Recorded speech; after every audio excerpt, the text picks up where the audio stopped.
नमस्कार। हम लोग के बीच में राज्यसभा एमपी सुधांशु त्रिवेदी जी और हमारे नेशनल प्रवक्ता आज बहुत ही कुछ गंभीर बातें लेके आए हैं। आप लोग आए, आप लोग का बहुत शुक्रिया। आप हमें बताएंगे।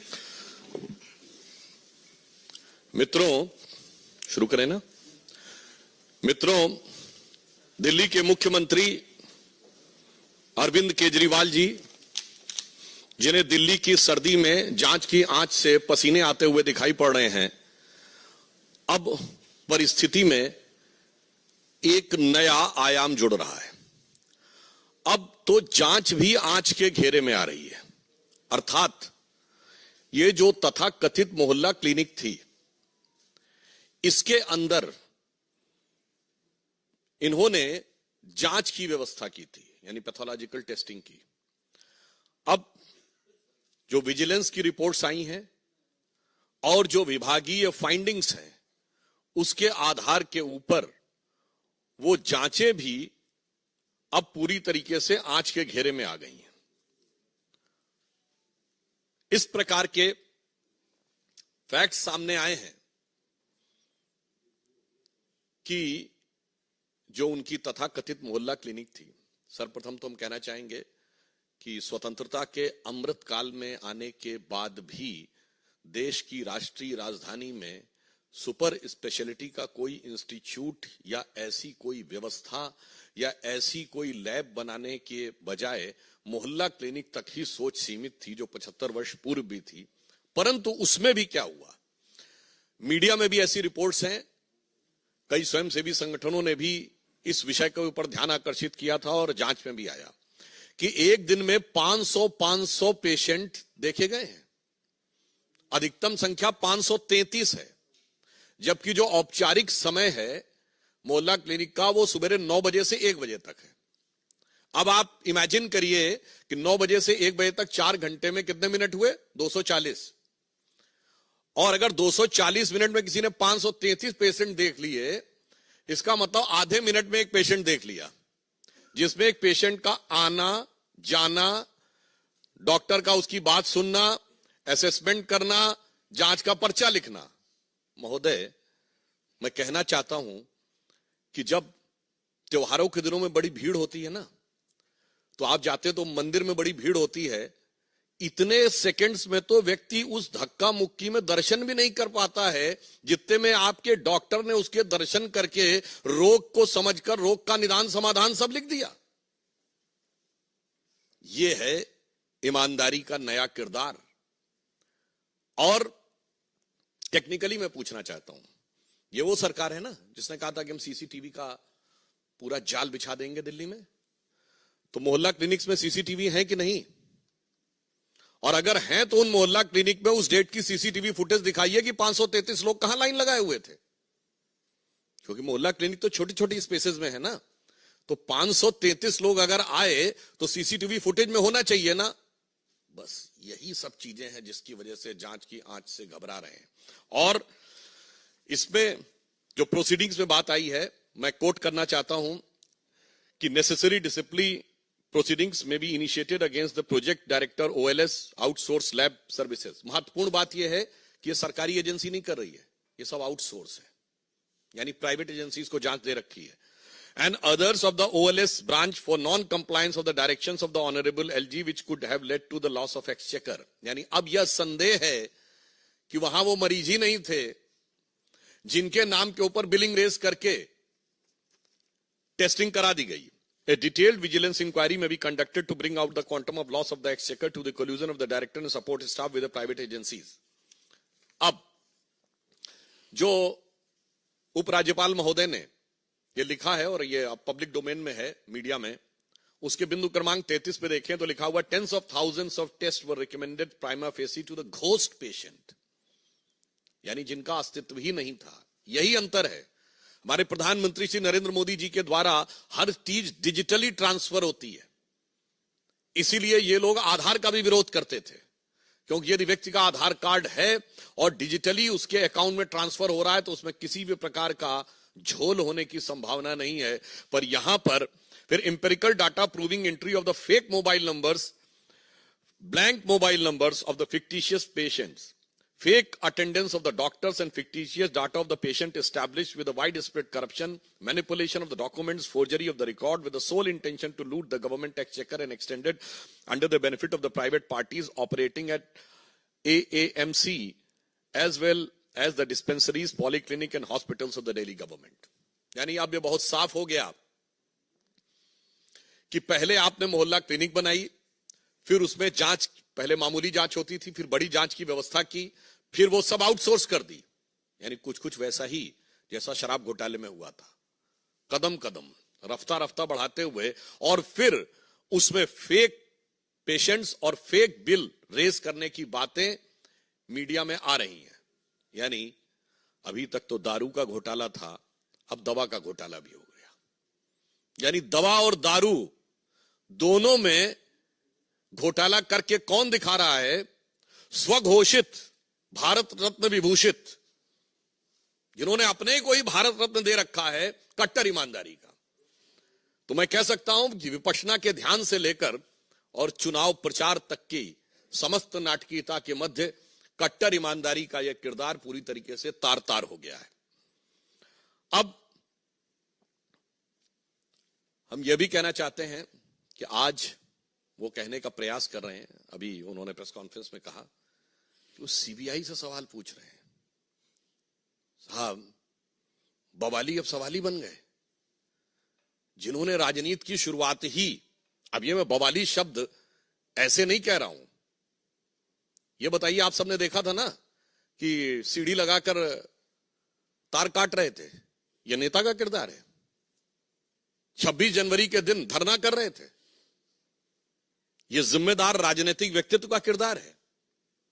इसलिए मैंने कहा, और याद करिए 2014 के समय भारतीय जनता पार्टी के कार्यालय के ऊपर आके पथराव किया था, जिसमें इनकी सर्वोच्च समिति के सदस्य थे, जैसे हमारे यहां पार्लियामेंट्री बोर्ड है।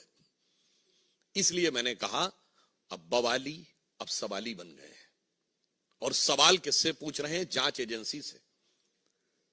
मतलब इसे शब्दशः ना लिया जाए, वैसे तो सारी जनता उस भाव को समझती है। हिंदी में एक कहावत होती ना कि उल्टा चोर कोतवाल को डांटे। आज उसी किरदार को वो दिखाने का प्रयास कर रहे हैं। और जहां तक टेक्निकलिटी की बात है, तो अगर उनको लगता है कि कोई टेक्निकल इश्यू है तो वो न्यायालय से जाकर समाधान प्राप्त कर सकते थे, मगर यहां टेक्निकल नहीं, मॉरल इश्यू है। यहां न्यायिक विषय नहीं है, यहां नैतिक विषय है। और केजरीवाल जी का वहां जाने से बचना यह स्वतः प्रमाणित करता है कि उनको यह पता है कि वो इस जांच की आंच से बच नहीं सकते, क्योंकि के अरविंदन ने बाकायदा बयान दिया हुआ है अप्रूवर बनके कि उनकी उपस्थिति में इतने प्रतिशत से इतने प्रतिशत बढ़ाकर शराब घोटाले में कमीशन की बात हुई और उसके इस प्रकार के वितरण की बात हुई। उन्हें यह बात पता है, इसलिए यह मैं कह सकता हूं कि यह उनकी गलती की स्वीकारोक्ति है। By consistently avoiding to appear before the agencies is nothing but is an tacit acceptance of his legal fault। जांच एजेंसी के सामने अनेक बहाने बनाकर अनुपस्थिति रखना प्रकारांतर से उनकी अपनी गलती या भ्रष्टाचार की स्वीकारोक्ति है। और पुनः यह एक विचित्र भ्रष्टाचार का मामला है, जिसमें जांच शुरू होते ही पॉलिसी विड्रॉ कर ली गई थी, और पॉलिसी विड्रॉ करने के बाद उसको डिफेंड किया जाता है मीडिया में आके। आपने ऐसी, ये है नई राजनीति, ये नई राजनीति का किरदार है। जो कहते हैं कि आज ही उनके प्रवक्ता बोल रहे हैं कि हर हाल में वो रहेंगे, हम ये नहीं कह रहे हैं।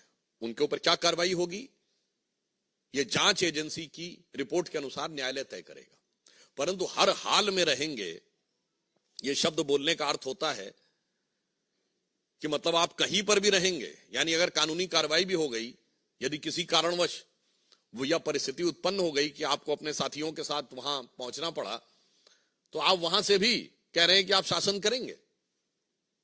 मतलब मुझे ऑन द लाइटर नोट याद आता है, जब ये जेल जाने का विषय आता है तो बहुत आरोप लगाए जाते हैं हमारे ऊपर। और श्री लालू प्रसाद यादव जी तो 1997 में जेल चले गए थे, तो अब तो भाजपा की सरकार कभी नहीं आई थी, और मोदी जी उस समय तक तो भाजपा के शायद राष्ट्रीय महासचिव ही थे, और अमित शाह जी का तो शायद बहुतों ने नाम भी नहीं सुना होगा उस जमाने में। वो आरोप लगाते हैं 2014 के बाद। पर मुझे याद आता है उस समय पत्रकारों ने पूछा था, आप लोग जाके चेक करिएगा लालू जी से, कि आप अब कैसे शासन चलाएंगे, तो कहते जलवेज चलाएंगे। तो उन्होंने पूछा मतलब क्या जेल से? उन्होंने कहा नहीं, मतलब उनके साथियों ने कहा मतलब वो कह रहे हैं जलवे से ही, जैसे चल रहा था वैसे ही चलता रहेगा। मगर आज तो लग रहा है जो आम आदमी पार्टी के नए किरदार में तो ये वाकई कह रहे हैं हम जलवेज चलाएंगे। इसलिए मैं सिर्फ ये कहना चाहता हूं कि अरविंद केजरीवाल जी को इस जांच, दवा की जांच, मोहल्ला क्लिनिक के घोटाले के ऊपर जवाब देना चाहिए। और मैं समझ सकता हूं कि आप एजेंसी के पास जाने से इसलिए डर रहे हैं कि तेरी उल्फत में हूं बैठा इतने राज छुपाए कि अगर नजर मिले तो कदम डगमगाए।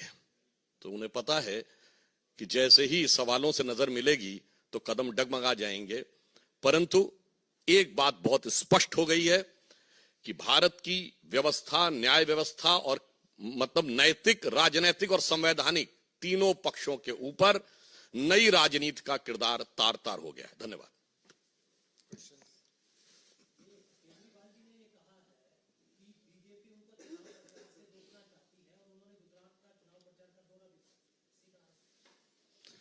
वैसे अभी उन्होंने हाल में जहां जहां चुनाव प्रचार किया है तो जब्ती का रिकॉर्ड बनाया है। तो मुझे लगता है कि जितनी जमानतें जब्त करवाई हैं उन्होंने पिछले अभी इन 3 चुनावों में, तो मुझे लगता है कि ये सिर्फ जैसे कहते हैं तिनके की ओट में पहाड़ छुपाने का प्रयास करना, इसका राजनीति से कोई मतलब नहीं है।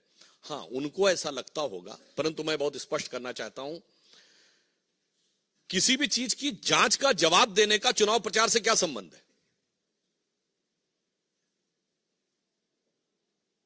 और ये लोग तो जिन पे आरोप लगाते थे आज उनके साथ खड़े हैं।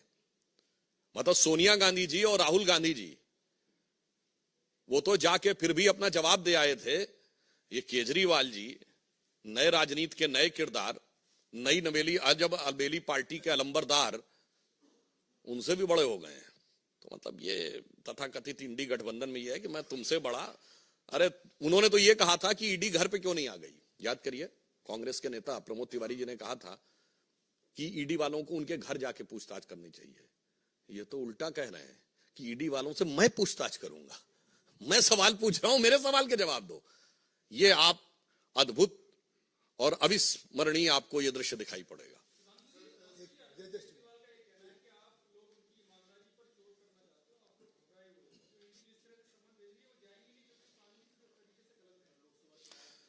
अगर कानूनी तरीके से गलत है तो कानून का सहारा लेना।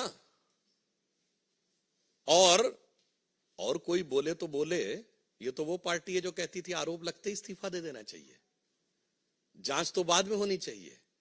वो आज कहती है जांच एजेंसी के सामने भी नहीं जाना चाहिए। अच्छा ये बताइए, ये मुझे चाहिए जन लोकपाल वाली भी तो एक टोपी थी ना, वो अब टोपी कहां है? अच्छा छोड़िए, अपनी पार्टी में भी तो एक लोकपाल नियुक्त किया था, उसी के पास जाके जांच की रिपोर्ट दे, वो भी खत्म कर दिया एडमिरल रामदास। तो मुझे लगता है कि वो कितने भी रूप बदल लें, मगर उनका वास्तविक चेहरा अब जनता के सामने है।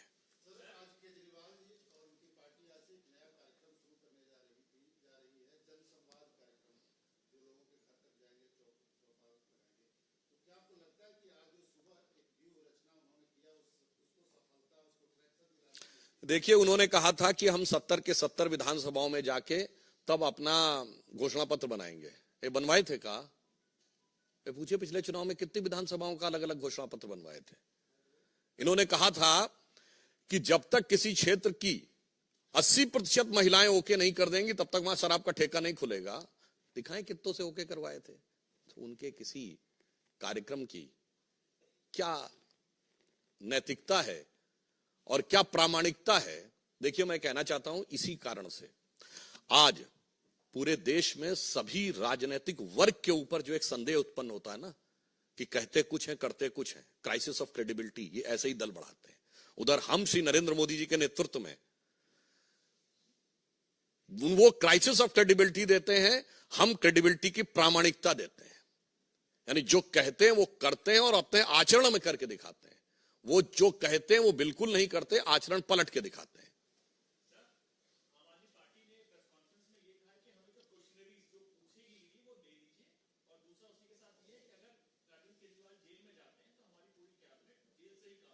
वो तो मैंने बता दिया, वो जेलवेस काम करने की कोशिश कर रहे हैं। मगर मैं आपको ये भी बताना चाहता हूं, ये ईडी ने सवाल तो अरविंद केजरीवाल से पूछे कि आम आदमी पार्टी से पूछे हैं?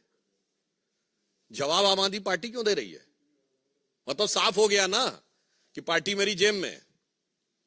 ये आए थे ना, इनके वो वीडियो पुराने याद है ना, पूरी पार्टियां एक व्यक्ति के हाथ में है। अरे भाई, सवाल व्यक्ति से सिर्फ सवाल पूछा गया और जवाब पार्टी दे रही है। यानी साफ साफ उन्हें कहना चाहिए कि केजरीवाल जी पार्टी से बड़े हैं।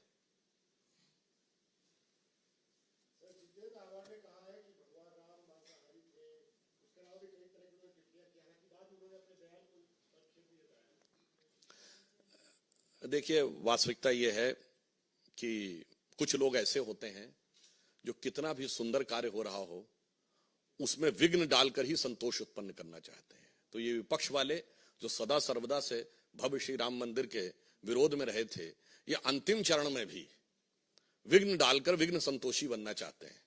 परंतु अब देश की जनता ऐसे किसी विघ्न संतोषी के साथ नहीं है। हम किसी के प्रति कोई दुर्भाव नहीं रखते।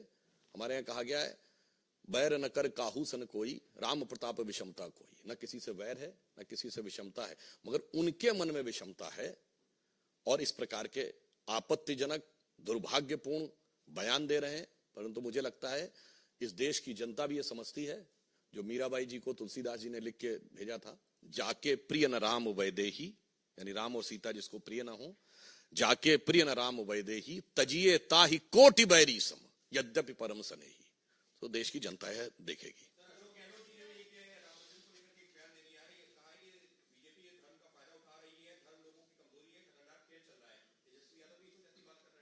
इसमें कुछ नया है क्या? ये तो सुनते सुनते हम लोग बचपन से किशोरावस्था से युवावस्था पार करके प्रौढ़ावस्था की दहलीज पे आ गए। वही पुराना बहाना, वही पुराना तराना, वही पुराना अफसाना जो हकीकत नहीं बन पाया है। तो ये लोग जो लगातार बोल रहे हैं और उसके बाद जबकि ये असफल भी हो रहे हैं, तो मैं इसके लिए भी वो पंक्ति बता देता हूं जो मैंने पार्लियामेंट में बोली थी। ये राम मंदिर के विरोध की और मुस्लिम तुष्टीकरण की नाव पर सवार होकर जो मंजिल पाने की कोशिश में हैं, तो उनके लिए कहना चाहता हूं कि कश्ती भी नहीं बदली और दरिया भी नहीं बदला। कश्ती भी नहीं बदली, दरिया भी नहीं बदला, पर इन डूबने वालों का जज्बा भी नहीं बदला है। शौक सफर ऐसा, एक उम्र हुई हमने, मंजिल भी नहीं पाई, रास्ता भी नहीं बदला। धन्यवाद।